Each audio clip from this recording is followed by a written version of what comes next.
right, welcome back to OU Nightly. Thanks for joining us. I'm Colton Williams. We've had a busy weather day here at OU Nightly. There's a lot to cover. Let's get right to it. Looking downtown Oklahoma City here.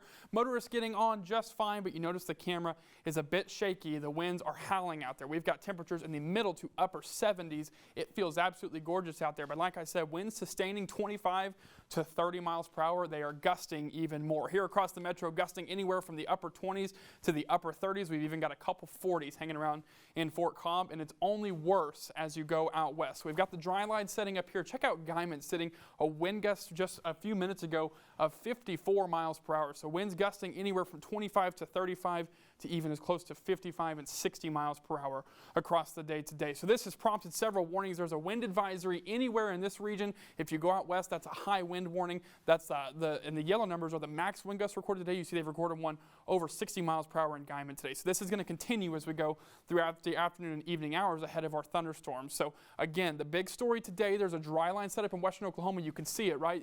Relative humidity is 40 to 50% ahead of it, in the teens behind it. That's causing several problems, including a big-time fire risk here. So there's a red flag warning for most of these counties now in pink here. Even a couple evacuations going on in Roger Mills and Ellis counties because of a dangerous fire. So, all right, looking up top here, here's what's going on. We've got our next storm system hanging out right here nearing the Four Corners region. The jet stream is digging in here, bringing in some sweet Gulf moisture to central Oklahoma, and that is what is providing the chance for our severe thunderstorms as we go throughout the afternoon and evening ahead of this dry line here. So here's what our storm setup looks like. Like I said, we've got lots of moisture. The moisture is a little better to the south and the southeast. That's where we're expecting the highest impacts, but they're going to initiate along this dry line here and right up the wave of this jet stream here into central Oklahoma as we go throughout the next several hours. So the severe weather outlook, this extends from Sioux Falls, North Dakota, all the way down nearly to Odessa, Texas. So there is a large-scale, big-time tornado, or excuse me, not tornado, severe weather risk throughout the U.S. today, and that does include lots of Oklahoma here, really extending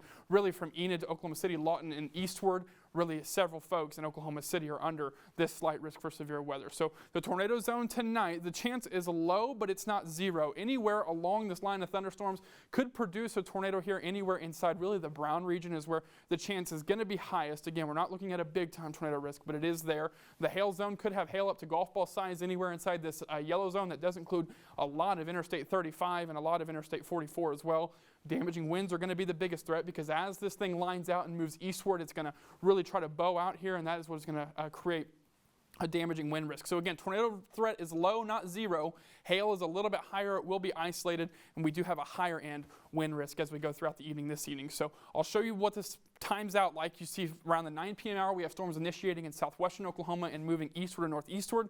These could get messy here as they approach the Oklahoma City metro. Still going to have a couple isolated supercells.